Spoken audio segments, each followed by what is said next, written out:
अडथळ्यांना पार करतच शर्यत जिंकायची असते आणि जो अडथळे पार करून विजेता ठरतो तोच सच्चा वॉरियर असतो. गुड आफ्टरनून वॉरियर्स आणि सर्व भावी अधिकारी.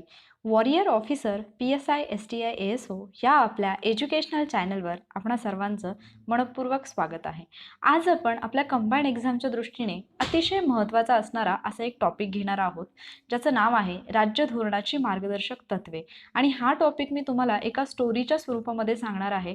त्यामुळे जेवढी कलमं मार्गदर्शक तत्वांशी रिलेटेड आहेत ती तुम्ही अगदी सहजपणे लक्षात ठेवू शकता आणि मार्गदर्शक तत्वांवरती आलेला प्रश्न तुमचा कधीही चुकणार नाही आणि त्याचे मार्क्स तुम्ही सिक्युअर कराल. ओके, सो हा टॉपिक आपल्यासाठी का महत्त्वाचा आहे हे पहिल्यांदा आपण जाणून घेऊया. ज्यावेळेला मी मूलभूत कर्तव्य हा टॉपिक शिकवला होता तेव्हा मी तुम्हाला सांगितलं होतं की आयोगाचं फेवरेट त्रिकूट म्हणजे एक तर फंडामेंटल राईट्स म्हणजेच मूलभूत हक्क, त्यानंतर DPSP आणि त्यानंतर फंडामेंटल ड्युटीज. या 3 घटकांवरती आयोग प्रत्येक वर्षी प्रश्न हे विचारत असतं आणि त्यामुळे हा घटक आपल्यासाठी खूप महत्त्वाचा आहे. चला तर मग आजच्या लेक्चरला सुरुवात करूया. सगळ्यात पहिल्यांदा आपल्याला मार्गदर्शक तत्वांची आवश्यकता का आहे हे समजलं पाहिजे. आता आपल्याला राज्यघटनेने मूलभूत हक्क दिले, पण ज्यावेळेला आपल्याला मूलभूत हक्क मिळतात त्यावेळेला फक्त मूलभूत हक्क दिल्यानेच आपलं राज्य किंवा आपली जी जनता आहे ती सुखी राहू शकते का? तर नाही. त्यासाठी आपल्या राज्याने किंवा आपल्या सरकारने आपल्यासाठी काही धोरणं आखणं आवश्यक असतं किंवा काही सुविधा देणं आवश्यक असतं आणि तीच धोरणं आखण्यासाठी राज्याला मार्गदर्शन करण्यासाठी ज्या नियमांची आवश्यकता आहे किंवा ज्या तत्वांची आवश्यकता आहे ती तत्व आपल्याला मार्गदर्शक तत्वांमध्ये आढळतात. मग यांचं स्थान एक्झॅक्टली कुठे आहे? तर ही जी मार्गदर्शक तत्व आहेत ती आपल्याला घटनेच्या भाग 4 मध्ये आढळतात, कलम 36 ते 51 मध्ये. आता लक्षात घ्या की जरी कलम 36 ते 51 हे भाग 4 मधली कलम असली आणि ही मार्गदर्शक तत्वांशी रिलेटेड असली तरी प्रत्यक्षात मात्र कलम 38 पासून 51 पर्यंतच मार्गदर्शक तत्व दिलेली आहेत. मग 36 आणि 37 मध्ये काय दिलेलं आहे ते आपण अगोदर पाहणारच आहोत. मग आता यांचा भारतीय राज्यघटनेमध्ये यांचा समावेश कसा झाला? तर आयर्लंडची जी घटना आहे जिला आपण आयरिश घटना म्हणून ओळखतो, जी की 1937 ची आहे, तर त्या घटनेकडून आपण ही मार्गदर्शक तत्व आपल्या घटनेमध्ये घेतलेली आहेत. आणि आयर्लंडनी कोणाकडून घेतलेली आहेत? तर आयर्लंडनी स्पेनकडून घेतलेली आहेत. हे सांगण्याचं कारण म्हणजे आयोगाने आतापर्यंत असे प्रश्न विचारलेत की आपल्या घटनेमध्ये एखादा घटक कुठून आला, पण ज्या घटनेकडून आपण घेतला त्या घटनेतही तो घटक दुसऱ्या कोणत्या तरी घटनेकडून जर आलेला असेल तर तो पॉईंट आपल्यासाठी महत्त्वाचा बनतो. ओके, आता ज्यावेळेला 1935 चा कायदा आलेला होता त्यावेळेला त्या कायद्यामध्ये काही सूचनांची साधने म्हणून त्याच्यामध्ये प्रकाशित करण्यात आली होती, जी की गव्हर्नर्सना राज्य कसं योग्य पद्धतीने चालवावं या बाबतीत सूचना करणारी होती. तर 1935च्या कायद्यातील सूचनांची जी साधने होती त्या पद्धतीने ही मार्गदर्शक तत्व कार्य करतात. आणि सगळ्यात महत्त्वाचा पॉईंट म्हणजे मार्गदर्शक तत्व जी आहेत ती देशामध्ये आर्थिक आणि सामाजिक लोकशाही प्रस्थापित करतात. हे लक्षातच ठेवा, कारण मूलभूत हक्क आणि मार्गदर्शक तत्व यांच्या बाबतीमध्ये गोंधळ उडू शकतो आणि आयोग नक्की हा प्रश्न एखादं सेंटेन्स असं टाकू शकतं. तर जर आपल्याला मार्गदर्शक तत्व म्हटलं तर आर्थिक आणि सामाजिक लोकशाही. जर तुम्हाला मूलभूत हक्कांबद्दल विचारलं तर मूलभूत हक्क हे राजकीय लोकशाही प्रस्थापित करतात, हे लक्षात ठेवा. ओके, आता ही जी मार्गदर्शक तत्व आहेत ती न्यायप्रविष्ठ नाही आहेत. न्यायप्रविष्ठ नाही म्हणजे काय? तर मार्गदर्शक तत्वांचं जर कोणी उल्लंघन केलं किंवा जर आपल्या मार्गदर्शक तत्वांचं उल्लंघन झालं तर त्या बदल्यात आपल्याला न्यायालयामध्ये जाता येत नाही, आपल्याला न्यायालयाकडे दाद मागता येत नाही, म्हणजेच ती न्यायप्रविष्ट नाहीत. मात्र जरी ती न्यायप्रविष्ट नसली तरी त्यांचं महत्त्व जे आहे ते कमी होत नाही. का? कारण ते राज्याचा जो कारभार आहे किंवा शासनाचा जो व्यवहार आहे त्याच्या दृष्टीने ही अतिशय अशी मूलभूत तत्व आहेत आणि ज्यावेळेला कायद्यांची घटनात्मक वैधता तपासण्याची गरज असते त्यावेळेला या मार्गदर्शक तत्वांचा उपयोग करता येतो. म्हणजे एखादा कायदा हा घटनाबाह्य आहे किंवा नाही हे ठरवताना न्यायालय या मार्गदर्शक तत्वांचा आधार घेऊ शकते. ओके, मात्र ही न्यायप्रविष्ट नाहीत, हा मुद्दाही महत्त्वाचा आहे, हे लक्षात ठेवा. आता जे मी तुम्हाला सांगितले की 38 पासून 51 पर्यंत आपल्याला मार्गदर्शक तत्व पाहायला मिळतात, मात्र 36 आणि 37 मध्ये ज्या तरतुदी आहेत त्याही आपल्यासाठी महत्त्वाच्या आहेत. तर कलम 36 मध्ये राज्यसंस्था या शब्दाची व्याख्या काय असेल हे सांगितलेलं आहे.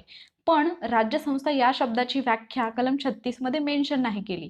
तर कलम 36 मध्ये एवढंच सांगितलंय की भाग 3 मधील कलम 12 मध्ये जी राज्यसंस्थेची व्याख्या दिलेली आहे तीच कलम 36 नुसार राज्यसंस्थेची व्याख्या असेल. मग आता भाग 3 काय आहे? तर भाग 3 आहे आपले मूलभूत हक्क, ज्याला आपण फंडामेंटल राईट्स म्हणून ओळखतो. आणि त्याच्यामध्ये जे कलम 12 आहे त्याच्यामध्ये राज्यसंस्था म्हणजे काय, तर भारत शासन आणि संसद म्हणजेच आपल्या सरकारची कार्यकारी आणि कायदेविषयक अंग, त्यानंतर घटक राज्यांचे शासन आणि विधिमंडळ, त्याचबरोबर सर्व स्थानिक प्राधिकारी, मग त्याच्यामध्ये नगरपालिका, पंचायती, जिल्हा परिषदा हे सगळे येतात. त्याचबरोबर भारताच्या राज्यभूमीतील किंवा भारत सरकारच्या नियंत्रणाखालील इतर सर्व प्राधिकारी जे आहेत त्यांचा समावेश राज्यसंस्था या व्याख्येमध्ये होतो. म्हणजे कलम 36 मध्ये काय सांगितलेलं आहे, तर कलम 12 मध्ये जी राज्यसंस्थेची व्याख्या दिलेली आहे तीच राज्यसंस्थेची व्याख्या कलम 36 नुसार अपेक्षित आहे. आणि जी कलम 12 मध्ये दिलेली व्याख्या आहे त्याच्यामध्ये कोणकोणते घटक येतात ते आपण आत्ताच पाहिलं. त्यानंतर कलम 37 मध्ये काय सांगितलेलं आहे, तर या भागामध्ये जी तत्व दिलेली आहेत ती राज्यांनी लागू करायला पाहिजेत आणि ती न्यायप्रविष्ट नसतील, मात्र देशाच्या शासन व्यवहाराच्या दृष्टीने ही मूलभूत आहेत आणि कायदे करताना ही तत्व लागू करणं राज्यसंस्थेचं कर्तव्य असेल. म्हणजे एखादा कायदा जर बनवायचा असेल तर राज्यसंस्थेने या तत्वांचा आधार घेतला पाहिजे. आता तो कधी घेतला गेलाय का किंवा कशा पद्धतीने घेतला गेलाय हे आपण पुढे पाहणारच आहोत. आता एक्झॅक्ट जो आपला पार्ट आहे कलम 38 पासून ते कलम 51 पर्यंत हा महत्त्वाचा पार्ट आहे. याच्यामधली कलम आपल्याला जोडा लावा मध्ये येऊ शकतात किंवा मग मल्टीलाइनर क्वेश्चन्स जे येतात त्याच्यामध्ये ही विचारली जाऊ शकतात. त्यामुळे ही कलम जी आहे ती व्यवस्थित लक्ष देऊन ऐका. कलम 38 मध्ये सांगितलेलं आहे राज्यांनी लोककल्याणाच्या संवर्धनासाठी समाज व्यवस्था प्रस्थापित करणे. आणि मग त्यासाठी राज्यांनी काय केलं पाहिजे, तर शक्य तितक्या प्रभावीपणे सामाजिक आर्थिक न्याय याद्वारे राष्ट्रीय जीवनाच्या सर्व घटकांमध्ये प्रेरणा निर्माण करेल अशी समाज व्यवस्था प्रस्थापन करायची आणि तिचं जतन करून लोककल्याणाच्या संवर्धनासाठी प्रयत्न करायचे. म्हणजे जर आपण कलम 38 मधला पहिला पार्ट पाहिला तर त्याच्यामध्ये 3 महत्त्वाचे घटक आपल्याला सापडतात किंवा 3 महत्त्वाचे कीवर्ड्स सापडतात. ते म्हणजे सामाजिक, आर्थिक आणि राजकीय न्याय. याच्याद्वारे काय करायचं आहे, तर लोककल्याणाचं संवर्धन करण्यासाठी राज्यांनी प्रयत्नशील राहायचं आहे. त्यानंतर 38चा पार्ट 2 काय येतो, तर राज्य हे उत्पन्नाचे विषमता किमान पातळीवर आणण्याचा आटोकाट प्रयत्न करेल. म्हणजे उत्पन्नाची विषमता जी आहे ती किमान पातळीवर आणण्यासाठी राज्यांनी प्रयत्नशील राहायचं आहे. ओके, सो 38 मध्ये 2 पार्ट आहेत. एक आहे सामाजिक, आर्थिक आणि राजकीय न्याय आणि 2 आहे उत्पन्नाची विषमता किमान पातळीवर आणण्यासाठी आटोकाट प्रयत्न करणे. त्यानंतर पुढचं कलम आहे कलम 39. कलम 39 खूप इम्पॉर्टंट आहे कारण त्याच्यामध्ये नंतर परत 6 सबकलम दिलेले आहेत जे की म्हणजे उपकलम आहेत ज्याच्यावरती आयोग प्रश्न विचारू शकतो. कारण मी अगोदरही सांगितलं की जर रिसेंटली तुम्ही जर MPSCचा ट्रेंड पाहिला तर उपकलमांवरती प्रश्न विचारण्याची आयोगाने सुरुवात केलेली आहे. ओके, सो 39 मध्ये काय दिलेलं आहे, तर राज्याने अनुसरावयाच्या धोरणाची विशिष्ट तत्वे. मग त्याच्यामध्ये पहिल्यांदा काय सांगितलेलं आहे, 39 स्मॉल ए हे जे कलम असेल ते अशा पद्धतीने विचारलं जाईल. स्त्री आणि पुरुष नागरिकांना उपजीविकेचे पुरेसे साधन मिळवण्याचा समान हक्क असेल. म्हणजे स्त्री आणि पुरुष यांच्यामध्ये भेदभाव न करता त्यांना उपजीविकेचं पुरेसं साधन हे दिलं पाहिजे. त्यानंतर बी मध्ये काय आहे, समाजाचा भौतिक साधन संपत्तीची मालकी आणि नियंत्रण यांची विभागणी. समाजातील जी भौतिक साधन संपत्ती आहे तर तिची मालकी आणि नियंत्रण किंवा त्याची विभागणी जी आहे ती समान असली पाहिजे. त्यानंतर संपत्ती व उत्पादन साधने यांचे केंद्रीकरण होऊ द्यायचं नाही, म्हणजे सेंट्रलायझेशन होऊ द्यायचं नाही. त्यानंतर समान कामाबद्दल समान वेतन. जर 2 व्यक्ती समान काम करत असतील तर फक्त एक पुरुष आणि एक महिला आहे म्हणून त्यांच्यामध्ये कसलाही भेदभाव केला जाणार नाही. जर 2 जण समान काम करत असतील तर दोघांनाही समान वेतन मिळालं पाहिजे. त्यानंतर आरोग्य व ताकद यांचा दुरुपयोग न करणे. म्हणजे काय, तर आपण फक्त प्रबळ आहोत म्हणून लहान मुलांवरती जबरदस्ती करणं, त्यांची मिळवणूक करणं, त्यांच्याकडून नको ते काम करून घेणं हे करू नये. त्यानंतर बालकांना विकासाची संधी, बालके व युवक यांचे शोषणापासून संरक्षण हे दिलेलं आहे 39F मध्ये. ओके, त्यानंतर पुढचं कलम आहे कलम 39A.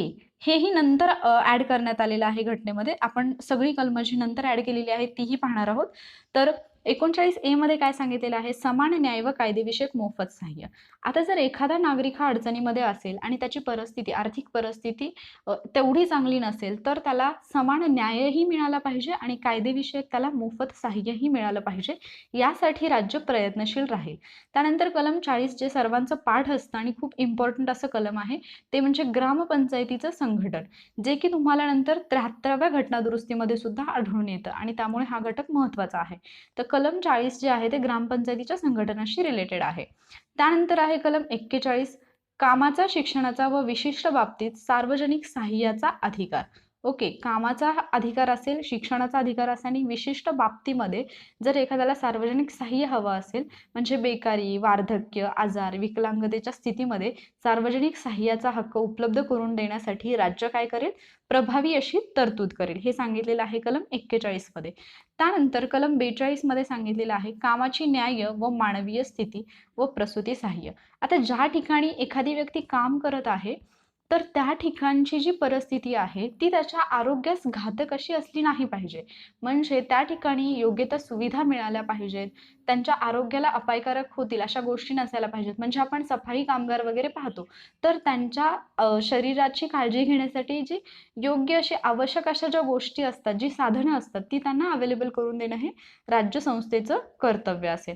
त्यानंतर पुढचं कलम आहे कलम 43, कामगारांना निर्वाह वेतन. एखादा कामगार जर काम करत असेल तर त्याला पुरेसे निर्वाह वेतनही देणं अपेक्षित आहे. आता याच्यानंतर कलम 43A आणि कलम 43B हेही नंतर ऍड करण्यात आलेली कलमं आहेत. तर 43A मध्ये उद्योगधंद्यांच्या व्यवस्थापनामध्ये कामगारांचा सहभाग हे सांगण्यात आलेलं आहे. म्हणजे एखादा उद्योगधंदा जर स्थापन करण्यात आला असेल तर त्याच्या मॅनेजमेंटमध्ये, त्याच्या व्यवस्थापनामध्ये कामगारांनाही सहभागी करून घेण्यासाठी राज्यांनी प्रयत्न केले पाहिजेत. 43B मध्ये सांगितलेलं आहे सहकारी सोसायट्यांना प्रोत्साहन, सहकारी सोसायट्यांची स्थापना करणं. मग हे कधी सांगितलेलं आहे, तर 97वा घटनादुरुस्ती कायदा 2011 अन्वये हे नवीन कलम टाकण्यात आलेलं आहे, जे की आपण पुढे ट्रिकमध्ये पाहणारच आहोत. त्यानंतर आहे कलम 44, समान नागरी कायदा. समान नागरी कायदा या कलमाबद्दल मला एक गोष्ट ऍड करायची आहे, ती म्हणजे की आतापर्यंत भारतातील गोवा हे एकमेव राज्य आहे ज्याने समान नागरी संहिता लागू केलेली आहे. तर त्यांनी, गोवा या राज्याने समान नागरी संहिता कधी लागू केली हे तुम्ही मला कमेंट बॉक्समध्ये कळवणार आहात. ओके. त्यानंतर पुढचं कलम आहे कलम 45, हेही सगळ्यांना माहीत असतं कलम. 6 वर्षाखालील बालकांचे संगोपन आणि शिक्षणाची तरतूद. आता एक गोष्ट लक्षात घ्या की आपल्याला कलम 21A माहीत असतं, ज्याच्यामध्ये शिक्षणाचा हक्क दिलेला आहे. ओके. आणि मूलभूत कर्तव्यामध्ये आपण कलम 51A मधील लास्टवालं जे होतं के ते पाहिलेलं होतं, ज्याच्यामध्येही 6 ते 14 वर्ष वयोगटातील मुलांच्या शिक्षणाची तरतूद आपण पाहिली होती. त्याचबरोबर 21A मध्येही शिक्षणाचा हक्क आपण पाहिलेला आहे. 21A आणि 51A मधील के या दोन्ही कलमांमध्ये 6 ते 14 वयोगटातील मुलांच्या शिक्षणाबाबतची तरतूद आहे आणि इथे मात्र कलम 45 मध्ये 6 वर्षाखालील बालकांचे संगोपन आणि शिक्षणाची तरतूद आहे. बऱ्याचदा काय होतं की वाचनाच्या ओघामध्ये किंवा सेम घटना दुरुस्ती असल्यामुळे, तोच घटक आपण परत परत वाचल्यामुळे आपण ते घाईघाईमध्ये 6 ते 14 असं वयोगट लक्षात ठेवतो. मात्र मार्गदर्शक तत्वांमध्ये 6 वर्षाखालील बालकांचे संगोपन आणि शिक्षणाची तरतूद ही करण्यात आलेली आहे. त्यानंतर कलम 46 आहे अनुसूचित जाती, अनुसूचित जमाती आणि इतर दुर्बल घटक यांचे शैक्षणिक व आर्थिक हित संवर्धन. आता लक्षात घ्या की जर तुम्ही काही कायदे पाहिले की जे स्पेसिफिकली अनुसूचित जाती आणि जमातींसाठी असतात किंवा दुर्बल घटकांसाठी असतात, तर तिथे राज्यांनी या कलमांचा आधार घेऊन ते कायदे बनवलेले असतात. ओके. सो कलम 46 मध्ये अनुसूचित जाती, अनुसूचित जमाती आणि इतर जे दुर्बल घटक आहेत त्यांचे जे काही शैक्षणिक हक्क असतील किंवा आर्थिक हित असेल तर त्यांचं संवर्धन करण्यासाठी राज्य काय करेल, प्रयत्न करेल. कलम 47 मध्ये पोषणमान आणि राहणीमान उंचावणे, सार्वजनिक आरोग्य सुधारणे यासाठी राज्य प्रयत्न करेल किंवा कायद्याने तरतूद करेल अशी तरतूद आहे. त्यानंतर कलम 48 मध्ये पर्यावरणाचे संरक्षण व संवर्धन आणि वन्यजीवांचे रक्षण करणे अशी तरतूद आहे. आता 48 कलम आपल्यासाठी खूप महत्त्वाचा आहे. त्याचं रिझन म्हणजे पर्यावरणाशी रिलेटेड खूप सगळ्या घडामोडी घडत असतात आणि जर तुम्ही तुमच्या एक्झामचा विचार केला तर एक्झाममध्ये एन्व्हायरमेंटशी रिलेटेड जे काही घटना घडत असतात त्याच्यावरती क्वेश्चन हे हमखास बनतात. सो जर आपल्याला विचारलं की मार्गदर्शक तत्वांमध्ये पर्यावरणाशी संबंधित काही तरतूद आहे का, तर हो, कलम 48A 48 मध्ये मध्ये पर्यावरणाच्या रिलेटेड तरतूद आहे. 48 मध्ये कृषी व पशुसंवर्धन यांचे संघटन याची तरतूद आहे. तर 48A मध्ये पर्यावरणाचे संरक्षण आणि संवर्धन, वने आणि वन्यजीवांचे रक्षण अशी तरतूद आहे. ओके, इथे थोडंसं वरखाली झालेलं आहे, जस्ट चेक इट. कलम 48 मध्ये कृषी व पशुसंवर्धन यांचे संघटन आणि 48A मध्ये पर्यावरणाचे संरक्षण आणि संवर्धन आणि वने व वन्यजीवांचे रक्षण करणे यासंबंधी राज्य तरतूद करेल अशी तरतूद करण्यात आलेली आहे किंवा हे मार्गदर्शक तत्व आहे. ओके, 48 मध्ये काय आहे तर कृषी आणि पशुसंवर्धन यांचं संघटन करण्यासाठी राज्य प्रयत्नशील राहील. 48A मध्ये पर्यावरणाशी संबंधित ज्या हे आहे, पर्यावरणाचं संरक्षण असेल किंवा संवर्धन असेल त्याच्या संबंधात जे राज्य कायदे करतं, म्हणजे तुम्हाला माहित असेल की एन्व्हायरमेंटशी रिलेटेड काही ऍक्ट आलेले असतात जे की आपल्या एक्झाममध्ये विचारले गेलेले आहेत. सो ते जे ऍक्ट आहेत ते करताना कोणत्या मार्गदर्शक तत्वाचा आधार घेतलेला असतो तर कलम 48A. त्यानंतर पुढचं कलम आहे कलम 49, ज्याच्यामध्ये राष्ट्रीय महत्त्वाची स्मारके आणि स्थाने आणि वस्तू यांचे संरक्षण. आता जर तुम्ही पाहिलं तर रिसेंटली महाराष्ट्रामध्येही बरेच किल्ले जे आहेत तर त्या किल्ल्यांची डागडुजी करणे वगैरे असे काही उपक्रम राबवले जात आहेत. तर मग हे कोणत्या घटकामध्ये येतं तर मार्गदर्शक तत्वातील कलम 49 मध्ये राष्ट्रीय महत्त्वाची स्मारकं जी आहेत किंवा स्थानं आहेत किंवा ज्या वस्तू आहेत तर त्यांचं संरक्षण करण्यासाठी किंवा संवर्धन करण्यासाठी राज्य जे आहे ते प्रयत्न करेल अशी तरतूद कलम 49 मध्ये करण्यात आलेली आहे. त्यानंतर कलम 50 मध्ये काय सांगितलेलं आहे, न्यायव्यवस्था कार्यकारी व्यवस्थेपासून अलग ठेवणे.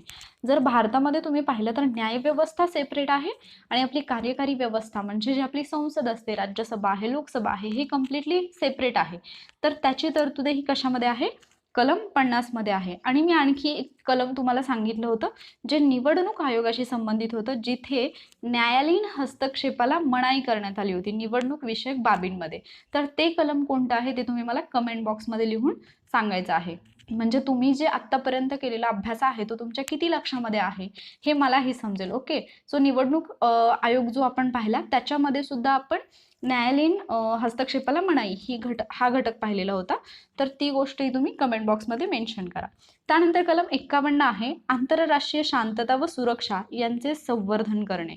म्हणजे काय तर आपल्या आजूबाजूचे जे देश आहेत त्यांच्यासोबतचे जे आपले संबंध आहेत किंवा आंतरराष्ट्रीय स्तरावरती शांतता प्रस्थापित व्हावी आणि सुरक्षेचं संवर्धन व्हावं यासाठी सुद्धा काय करेल राज्य आवश्यक असतील ते कायदे करेल आणि ते कायदे करताना राज्य कलम 51चा आधार घेईल. अशी आपण एकूण कलम 36 ते कलम 51 पर्यंतची मार्गदर्शक तत्वांशी रिलेटेड जी कलम आहेत ती पाहिली. आता तुम्ही म्हणाल की ही कलम तर आम्ही बुकमध्ये पण वाचू शकतो, पण ती कलम लक्षात ठेवण्यासाठी एक छोटीशी स्टोरी किंवा जसं मी तुम्हाला व्हिज्युअलायझेशनच्या ट्रिक्स देत आहे तर त्याच्या मार्फत जर तुम्ही हे पाहिलं, जी मी सेंटेन्सेस काही तुम्हाला सांगणार आहे ती जर तुम्ही जशीच्या तशी 2 ते 3 वेळा रिपीट केली तर कलम 38 पासून कलम 51 पर्यंत कोणतंही कलम तुम्हाला कसंही विचारलं तरीही तुमचं ते कलम चुकणार नाही. ओके, चला तर मग आपल्या स्टोरीला किंवा आपल्या ट्रिकला सुरुवात करूया. आता 51 कलमबद्दल थोडीशी माहिती सांगायची राहिली. 51 मध्ये 4 वेगवेगळ्या गोष्टी मेन्शन केलेल्या आहेत. त्या म्हणजे आंतरराष्ट्रीय शांतता व सुरक्षा यांचे संवर्धन करण्यासाठी राज्य प्रयत्नशील राहील. त्यानंतर राष्ट्रांमध्ये न्यायसंगत आणि सन्मानपूर्ण संबंध राखण्यासाठीही राज्यसंस्था प्रयत्नशील राहील. त्यानंतर संघटित जनसमाजांच्या आपापसातील व्यवहारांमध्ये आंतरराष्ट्रीय कायदा आणि तहांची बंधने याप्रती आदरभावना जोपासण्यासाठी राज्य प्रयत्नशील राहील आणि आंतरराष्ट्रीय तंटे लवादाद्वारे सोडवण्यास प्रोत्साहन देण्यासाठीही राज्य प्रयत्नशील राहील. लक्षात घ्या की आयोगाने ही 4ही विधानं अगोदर आपल्याला एक्झाममध्ये विचारलेली आहेत की 51 नुसार कोणती तरतूद केलेली आहे असं आयोगाने विचारले आणि ही 4ही सेंटेन्सेस ॲज इट इज आयोगाने दिलेली आहेत जी स्टेट बोर्डमध्ये सुद्धा मेन्शन आहेत. त्यामुळे ही 4 विधानं लक्षात ठेवा. आता आपण आपल्या ट्रिकला सुरुवात करूया. या पिक्चरमध्ये तुम्हाला एक मुलगी दिसत असेल, तिचं नाव आहे कल्याणी. ओके, आणि ही कल्याणी जी आहे ती आहे 38 वर्षांची. ऑब्विसली हिच्याकडे बघून तुम्हाला वाटणार नाही ते 38 वर्षांची, पण ही आपली ट्रिक आहे. सो अज्युम करा खूप अशी क्यूट अशी एक मुलगी आहे जिचं वय आहे 38 वर्ष आणि तिने तिच्या हातामध्ये एक बोर्ड पकडलेला आहे आणि ही 38 वर्षाची कल्याणी म्हणजेच समाजाच्या कल्याणासाठी राज्याने काय करायला पाहिजे हे आपल्याला कलम 38 सांगतं किंवा 38 वर्षाची कल्याणी सांगते, कारण समाजाच्या कल्याणासाठी काहीतरी करायचं आहे. तर ती दोन गोष्टी सांगते. एक, सामाजिक, आर्थिक आणि राजकीय न्याय जोपासला पाहिजे, ही गोष्ट एक ती सांगते. आणि त्यानंतर उत्पन्नाची विषमता किमान पातळीवर आणणे, ही गोष्ट सुद्धा कोण सांगते आपल्याला? कल्याणी. म्हणजे कलम 38 मध्ये दोन गोष्टी मेन्शन केलेल्या आहेत. एक, सामाजिक, आर्थिक आणि राजकीय न्याय, आणि दुसरी, उत्पन्नाची विषमता किमान पातळीवर आणणे. ओके. आता 38 मधला जो पार्ट 2 आहे, जो बोर्ड कल्याणीने हातामध्ये पकडलेला आहे, तो दुसरा पार्ट जो आहे उत्पन्नाची विषमता किमान पातळीवर आणणे, तो घटक 44वी घटना दुरुस्ती 1978ने घटनेमध्ये समाविष्ट करण्यात आलेला आहे. हे सांगण्याचं कारण म्हणजे आयोगाने असेही प्रश्न विचारलेले आहेत की मार्गदर्शक तत्वांपैकी खालीलपैकी कोणते कलम 42व्या घटना दुरुस्तीने ऍड केलं किंवा 44व्या घटना दुरुस्तीने ऍड केलं. तर लक्षात ठेवा 38(2) जे आहे ते 44व्या घटना दुरुस्तीने ऍड केलेलं आहे. त्यानंतर 39 जे कलम आहे, आता लक्षात घ्या, कल्याणीने काय सांगितलं की तुम्हाला काय करायचं आहे, तुमच्या राज्यामध्ये सामाजिक आर्थिक आणि राजकीय न्याय प्रस्थापित करायचा आहे. त्याचबरोबर उत्पन्नाची विषमता किमान पातळीवर आणायची. मग राज्याने यासाठी प्रयत्न करायला सुरुवात केली आणि याच्यामध्ये अग्रेसर कोण होतं, तर आपलं महाराष्ट्र राज्य. महाराष्ट्र राज्याने काय केलं, तर महाराष्ट्र राज्यामध्ये आहेत 39 जिल्हे. जिल्हे किती आहेत महाराष्ट्रामध्ये? 36. पण आपल्या ट्रिकसाठी आहेत 39 जिल्हे. ओके. तर या 39 जिल्ह्यांमध्ये महाराष्ट्र राज्याने काय केलं, उपजीविकेचं साधन पुरवणं, साधन संपत्तीचा मालकी हक्क देणं, केंद्रीकरण होऊ न देणं, समान काम समान वेतन, आरोग्य व ताकद यांचा दुरुपयोग न करणं आणि बालक विकास अशा वेगवेगळ्या 6 योजना राबवल्या. कुणी? 39 जिल्हे असलेल्या महाराष्ट्र राज्याने. महाराष्ट्रामध्ये जिल्हे आहेत किती ऍक्च्युली? 36. पण आपल्या ट्रिकसाठी आपण किती अज्युम करतोय? 39. ओके. मग सगळ्यात पहिल्यांदा आपण जसं म्हणतो आधी पोटोबा मग विठोबा. सगळ्यात पहिली गोष्ट कोणती येते, तर उपजीविका. त्यानंतर आपण काय करतो, साधन संपत्ती कमवण्याचा विचार करतो. ओके. म्हणजे आता इथे राज्य काय करते, सगळ्यात पहिल्यांदा काय करते राज्य, तर लोकांना उपजीविकेचं साधन देते. त्यानंतर त्यांना तेवढे साधन संपत्ती मिळावी यासाठी राज्य प्रयत्न करते. मग आता साधन संपत्ती देताना राज्याला प्रयत्न काय करायचा आहे, या 39 जिल्ह्यांमध्ये सगळ्यांकडे साधन संपत्ती गेली पाहिजे, तिचं केंद्रीकरण नाही झालं पाहिजे, सेंट्रलायझेशन नाही झालं पाहिजे. इथे तुम्हाला लक्षात येईल की या वर्डची सुरुवात पण सी ने होते आणि केंद्रीकरण होऊ न देणे हे कलम पण सी आहे. ओके. हे ज्या कलमात सांगितले ते कलम पण सी आहे. त्यानंतर राज्य मग काय करतं, केंद्रीकरण होऊ नये म्हणून सगळ्यांना समान वेतन देतं. ओके. सो आपण असं म्हणू शकतो की दे समान वेतन दे. ओके. सो दे मधला जो डी आहे तो आपल्या कलमाची ट्रिक आहे. त्यानंतर ई मध्ये आहे आरोग्य आणि ताकद.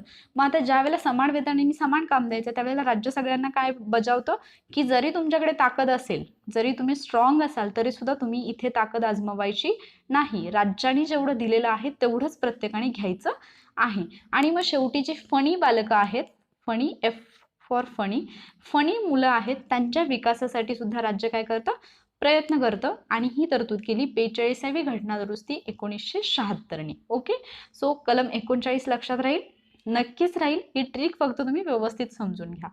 त्यानंतर कलम 40 आहे, कलम 39 एक आहे. कलम 39A मध्ये समान न्याय आणि कायदेविषयक मोफत सहाय्य हे देण्यात आलेलं आहे. इथे तुम्ही पाहू शकता की एक लॉचं बुक आहे ज्याच्यामध्ये 39 कायदे दिलेले आहेत आणि त्याचबरोबर इथे तुम्हाला जजचा जो हॅमर असतो, ज्याने जज ऑर्डर असं म्हणतात, हेही असेल आणि इथे तुम्हाला एक फ्रीचा टॅग दिसत असेल. ओके. सो 39A जे 42वी घटना दुरुस्ती 1976ने टाकण्यात आलेलं आहे, त्याच्यामध्येही काय सांगितलेलं आहे, तर लोकांना समान न्याय आणि कायदेविषयक हे मोफत सहाय्य देण्यात आलं पाहिजे. सो लक्षात ठेवा 39A तुम्हाला हॅमर आठवला पाहिजे, त्याचबरोबर लॉचं बुक आठवलं पाहिजे ज्याच्यामध्ये 39 कायदे आहेत. मग तुम्ही असंही म्हणू शकता की 39 जिल्हे असलेल्या राज्याने 39 कायदे असलेले जे बुक आहे ते फ्रीमध्ये दिलं. अगोदर काय केलं, 39 जिल्हे असणाऱ्या राज्यांनी तर 6 वेगवेगळे गोष्टी ज्या आहेत त्या आपण पाहिलं दिलेल्या आहेत. आणि त्यानंतर म्हणजे का, कारण ए आहे म्हणून. ओके. उपकलम त्याला आहे म्हणून 39A मध्ये काय दिलेलं आहे नंतर मग, तर समान न्याय आणि कायदेविषयक मोफत सहाय्य. ओके. त्यानंतर 40 नंबरचं जे कलम आहे ते आहे ग्रामपंचायतींचं संघटन. ओके. सो लक्षात ठेवा की 40 ग्रामपंचायती आहेत. या 40 ग्रामपंचायती मिळून काय करतात तर 41 लोकांना काम देतात. काय करतात 40 ग्रामपंचायती 41 लोकांना कामाचा, शिक्षणाचा आणि विशिष्ट बाबतीत सार्वजनिक सहाय्याचा अधिकार देतात. ग्रामपंचायती किती आहेत 40, कलम 40 मध्ये आहे. त्या किती लोकांना कामाचा आणि शिक्षणाचा किंवा सार्वजनिक सहाय्याचा अधिकार देतात तर 41. ओके.